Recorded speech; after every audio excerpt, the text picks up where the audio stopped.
A little known fact about me that I don't talk about that much is that I moved to San Francisco from New York City. What? I had lived in New York. Oh, I miss New York.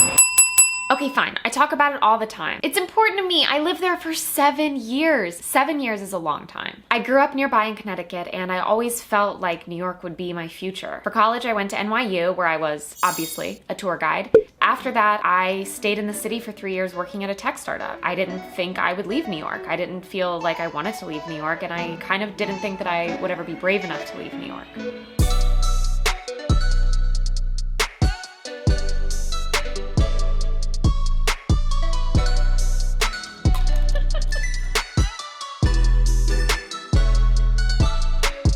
In the summer of my 7th year, something weird started happening. Even when I walked down my most favorite streets in the East Village or in the Lower East Side, I started feeling kind of bored.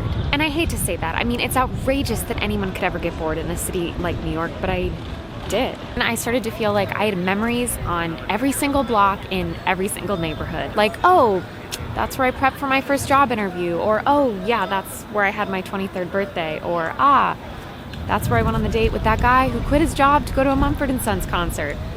Real example. I started really thinking about who I wanted to be, what I wanted to do. I thought maybe I could leave New York, just for a little bit, just to see what else is out there and see what I'm like outside of the city. I mean, as each day passed, I was getting closer and closer to becoming that person on the subway who yells at you for not letting people off first. But come on, would you try to park a car in a parking spot that already had a car in it? I don't think so. But the decision to leave my friends, leave walking home from happy hours in July, leave the Peruvian place where all the waiters knew me by name, leave the concerts and the culture and the hustle and the place that shaped me into who I am, I mean, I have no idea how I got on that plane.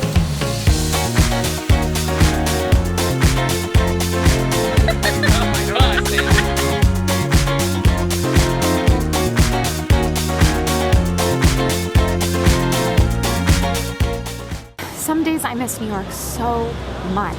Like when I see the invites to a game night on my group text, or when I can't go to a close friend's bachelor party in the Hamptons. These examples are cringeworthy. I mean, they're making me sound so whiny and privileged.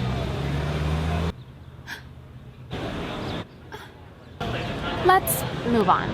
Anyway, I did get on the plane. I sent myself on an adventure all the way across the country to a brand new city, and it hasn't been perfect at all, which I didn't expect it to be. But I don't have any regrets. And yeah, of course, it makes me so sad sometimes to think about how far away I am from so many of the people that I care about. But now when I think about it, I just think about all of the good memories I have. There are so many. And I feel really grateful to have had that experience. And honestly, I feel really grateful to have given myself this experience, this blank page adventure, all the way across the country by myself.